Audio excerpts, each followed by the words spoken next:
അപ്പോൾ ഇതാ ക്ലീനിങ് ഒക്കെ കഴിഞ്ഞിട്ടുള്ളൊരു വീഡിയോ ആണ് കേട്ടോ. ഞാൻ പിന്നെ ക്ലീനിങ്ങിൻ്റെ ഇടണ്ടെന്ന് വിചാരിച്ചു. പിന്നെ അത് എടുക്കാൻ നിന്ന് കഴിഞ്ഞ് ഒരുപാട് ലാഗാവും. അപ്പോൾ പിന്നെ പെട്ടെന്ന് അങ്ങോട്ട് പരിപാടി കഴിക്കാമെന്ന് വെച്ചിട്ട് വേഗം അതൊക്കെ കഴിഞ്ഞതിന് ശേഷം നെക്സ്റ്റ് ഡേ ഞാൻ വീട്ടിലേക്ക് വന്നിട്ടുള്ളൊരു വീഡിയോ ആണ് പിന്നെ എടുത്തേക്കുന്നത്. വീട്ടിൽ പൊടിയൊക്കെ ആയതുകൊണ്ട് തന്നെ ഇസാക്കിനെ കൊണ്ടുവരൽ കുറവായിരുന്നു കേട്ടോ. അപ്പോൾ ആൾക്കിപ്പോൾ ഇതൊക്കെ കണ്ടപ്പോൾ ഇതെന്താ ഇങ്ങനെ വെച്ചേക്കണേ, ഇതെന്താ കസേര ഇവിടെ ഇട്ടേക്കണേ എന്നൊക്കെ ആയിരുന്നു കേട്ടോ ചോദ്യങ്ങൾ. അപ്പോൾ ഞാൻ പാത്രങ്ങളും എല്ലാം കഴുകി വെച്ചിട്ടുണ്ട്. ഇനി ഇതെല്ലാം ഒതുക്കി പറക്കി വെക്കണം കേട്ടോ. ഫോട്ടോസ് ആയാലും എല്ലാം ഞാനിങ്ങനെ വൃത്തിയാക്കി വെച്ചിട്ടുള്ളൂ. എല്ലാം ഒന്നും ഒതുക്കി ഓർഗനൈസ് ചെയ്ത് വെച്ചിട്ടില്ല കേട്ടോ. അപ്പോൾ അതൊക്കെയാണ് ഇനി ചെയ്യാൻ ബാലൻസ് ഉള്ളത് കേട്ടോ.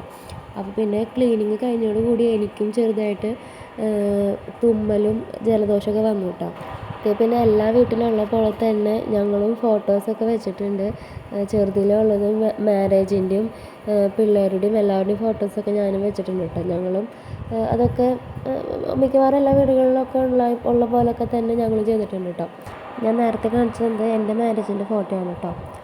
സെക്കൻഡ് കാണിച്ചത് പപ്പയുടെ അമ്മയുടെയും ഫോട്ടോ, മാരേജ് ഫോട്ടോ, പിന്നെ ഇപ്പോഴത്തെ ഫോട്ടോ, ഞങ്ങളുടെ ഫാമിലി ഫോട്ടോ, അങ്ങനെയാണ് ഞാൻ കാണിച്ചു നിൽക്കുന്നത്. എനിക്ക് തൂക്കാൻ എത്താത്തതുകൊണ്ട് ഞാനത് ആ ജോലി ബിബിക്ക് കൈമാറി കേട്ടോ. അതൊക്കെ കഴിഞ്ഞതിന് ശേഷം എല്ലാം ഓർഗനൈസ് ചെയ്ത ഫോട്ടോസൊക്കെ എല്ലാം ഒന്ന് ജസ്റ്റ് കാണിക്കാമെന്ന് വെച്ചു. വെറുതെ ഒരു ഷോ ഓഫിന് വേണ്ടി മാത്രം കേട്ടോ.